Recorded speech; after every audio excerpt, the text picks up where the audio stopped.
आज हमारे साथ खास बातचीत करने के लिए आलोक श्रीवास्तव जी है, जिनको पहचान की तो ज़रूरत नहीं है, लेकिन फिर भी हम आपको बताएं, मशहूर गीतकार, पत्रकार भी रह चुके हैं, साथ में गज़ल भी काफ़ी आपने इनका सुना होगा और काफ़ी चर्चा में भी रहते हैं।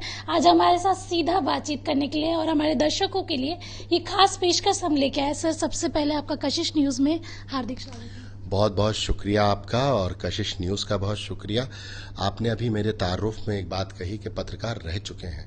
मैं पत्रकार रह नहीं चुका हूँ, पत्रकार हूँ। जी सर, आपके अंदर इतनी सारी खूबियां हैं, एक ही शख्स हैं आप, पत्रकार भी, गजलकार भी, गीतकार भी। कैसा लगता है कि खुद को कैसा लगता है? देखिए, बस अच्छा लगता है जब आपका पैशन जो है वो आपका पेशा बन जाए। बचपन से ख्वाहिश थी कि लेखक बनूंगा, राइटर बनूंगा, गज़लें लिखूंगा, कविताएं लिखूंगा, कहानियां लिखूंगा, और बड़ा हुआ तो फिर उसी पैशन को अपना पेशा बना लिया। तो पत्रकारिता और लेखन, जो कि मेरे लिए बिल्कुल अलग अलग नहीं है, तो बस खुशी होती है कि उन कम खुशनसीब लोगों में हूँ जिनको वो पेशा मिलता है जो उनका पैशन भी होता है। तो ये लिखने का शौक कब से आया आपको? कब आपको ऐसा लगा कि आप लेखक या फिर गीतकार, गजलकार बन सकते हैं? क्या कुछ आपको अट्रैक्ट किया इस तरफ? 17-18 बरस की उम्र थी और घर में माहौल था अदब का। माँ जो थी, जो पिता थे, और बड़े भाई, वो बहुत ही सुप्रसिद्ध गीतकार थे, आनंद श्रीवास्तव सहर साहब। और मेरे घर में एक दूसरे घर का राखी डोरा था, चौधरी निसार मालवी साहब। और मेरे घर में और बड़े लिखने पढ़ने का, साहित्य का माहौल था। तो 15-17 बरस की उम्र में तय कर लिया था कि लेखक बनेंगे और लिखेंगे। आज ये सफर इतनी दूर आ चुका है, लेकिन जब आपने शुरुआत की थी तब क्या कुछ मुश्किलों का सामना करना पड़ा था? क्या कुछ फेस किया था आपने? नहीं, ऐसा सच तो कोई मुश्किल नहीं मुझको समझ में आई। पढ़ना बहुत पड़ता है, पढ़ते हैं आप। और बचपन में भी मैं जब ये शौक लगा तो जाहिर है कि हमारे जो गुरु हैं, उस्ताद हैं, जो हमारे बड़े हैं, उन्होंने सबने यही एडवाइस किया कि भाई 95% पढ़ो और 5% गढ़ो। तो वो परंपरा और वो आदत अब तक कायम है। अब तक पढ़ते हैं क्या हो रहा है, हमारे कंटेम्प्रेरी क्या लिख रहे हैं, हमारे पुराने लोग क्या लिख गए हैं, हमारे अग्रज क्या लिख रहे हैं, हमारे समकालीन क्या लिख रहे हैं। और जाहिर सी बात है कि अपने समय, समाज और अपने सरोकार वो बहुत जागृत रखने पड़ते हैं, नज़र रखनी पड़ती है। मेरा एक शेर भी है कि ये सोचना गलत है कि तुम पर नज़र नहीं, मसरूफ़ हम बहुत हैं मगर बेखबर नहीं। तो सबकी खबर रखनी पड़ती है। साथ में आपको रिश्तों का कवि कहा जाता है। कई गज़लें मैंने सुनी हैं, कविताएं भी सुनी हैं, जिसमें आपने रिश्तों को बहुत ज़्यादा अहमियत दी है। आपके जीवन में ऐसा एक रिश्ता जिसको आप अभी भी याद करते हैं और अभी भी कभी याद आए आपको तो इमोशनल हो जाते हैं? माँ की आप बात कर रही हैं जी। वो चाहती थी, हमारे घर में सब प्रशासनिक अधिकारी थे। मेरी माँ, मेरे पिता, मेरे भाई बड़े, ये सब लोग प्रशासनिक सेवा में थे। तो वो चाहते थे कि मतलब मैं नौकरी पेशा रहूं, नौकरी करूं।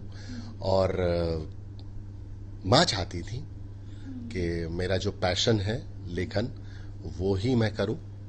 तो फिर मैंने एक बात और विचार की कि बहुत सारी चीज़ें जो हमारे कंटेम्प्रेरीज लिख रहे हैं, मनुष्य के बारे में हम बहुत पहले से सुनते आ रहे हैं कि उसकी जो पहली पाठशाला है वो उसका घर होता है। तो मैंने ये सोचा और तय किया, क्योंकि मैं संयुक्त परिवार में पला बड़ा हूँ, तो मैंने ये सोचा और तय किया कि भाई मैं रिश्तों पर, उनके जो ताने बाने हैं उनको पहले रेखांकित करूँगा, उनके जो उतार चढ़ाव हैं। क्योंकि आप अपने घर में अपने माता पिता से, अपने संस्कारों से, अपने पारिवारिक वातावरण से जो सीखते हैं वही आप जाके समाज में एक्ट करते हैं, वही आप जाके समाज में आचरण करते हैं। आज भी आपने कई बार सुनते होंगे, जब आपको कोई व्यक्ति दुख देता होगा, कोई बेअदबी करता होगा, तो हमारे मुंह से एक ही बात निकलती है, अरे भाई तुम्हारी परवरिश किन लोगों में हुई है? तो आपकी जैसी परवरिश होगी आप वैसे ही आचरण करेंगे। तो मैंने ये सोचा कि ये एक ऐसा आकाश है जो रूट है, जड़ है, तो यहां से शुरुआत की जाए। अब वो शुरुआत की ही जो रचनाएं हुई, अम्मा, बाबूजी और कुछ और सखी पिया, वो सब इतनी लोकप्रिय होती चली गई सुयोग से और बड़ों के आशीर्वाद से कि फिर वो एक टैग लग गया। कमलेश्वर जी ने जो हिंदी गज़ल के बहुत ही को प्रोत्साहन देने वाले साहित्यकारों में भी थे और बड़े उपन्यासकार, बड़े लेखक माने गए। उन्होंने भी रिश्तों का कवि कहा और मेरे समकालीन और तमाम लोग। तो वो कोई ऐसी सोची समझी वो नहीं थी, वो बस एक विचार था कि रिश्तों पर लिखा जाए, क्योंकि जिस समय मैं लिखना शुरू कर रहा था उस समय कम ये सब संस्कार। मुझे मेरे समकालीनों कहा भी कि भाई तुम दुष्यंत की परंपरा से आते हो और तुम दुष्यंत ने तो समाज की जो कमियां हैं, खामियां हैं, उनको रेखांकित किया है। तुम ये कहाँ रिश्तों पर लिख रहे हो, अम्मा पर लिख रहे हो, बाबूजी पर लिख रहे हो, संयुक्त परिवार पर लिख रहे हो। तो मैं ये कहता था कि जो दुष्यंत कर चुके उनके आलोक में अगर मैं चलूंगा तो मेरी अपनी पहचान, उनकी परंपरा को मुझे आगे बढ़ाना है, ना कि उनकी परंपरा में शामिल होना है। उनकी परंपरा को आगे ले जाना है अपने तरह से। इसलिए वो रिश्तों का कवि कहलाने लगे। देखिए सर, जैसे इंडस्ट्री में हम लोग जाते हैं तो कभी ना कभी किसी की हेल्प की ज़रूरत पड़ती है, हमें किसी का सहारा भी मिल जाता है, बोल सकते हैं हमारे गॉड फादर भी हो सकते हैं। तो आपके कोई गॉड फादर है जिन्होंने आपकी सहायता की आगे बढ़ने में, क्योंकि इतना लंबा सफ़र क्या आपने अकेले ही तय कर लिया? बड़ों का आशीर्वाद अपने काम पर, मैंने जैसा बोला कि तहजीब और तरबियत बहुत मायने रखती है।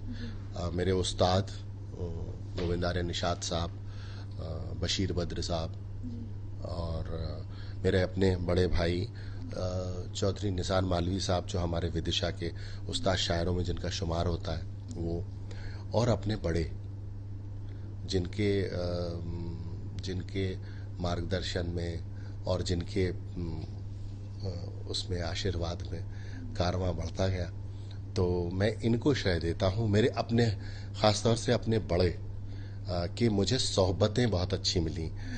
निदा फाजली साहब, उन पर मैंने किताब की 97-98 में, हम कदम। अली सरदार जाफरी साहब, उन पर एक किताब की नई दुनिया को सलाम, जो उनकी लंबी ड्रामाई नज़्म है, उसे हिंदी में पब्लिश किया। बशीर बद्र साहब की किताब की। तो ये सोहबतें जो होती हैं वो आपको बहुत सिखाती हैं। तो मैं इस मामले में अपने आप को खुशकिस्मत मानता हूँ कि घर से लेकर और साहित्यिक जगत तक, जो मेरा साहित्यिक घर है उस तक मुझे जो सोहबतें मिली, और जो मेरा एक शेर भी है अपने बड़ों के लिए कि असर बुजुर्गों की नेमतों का हमारे अंदर से झांकता है।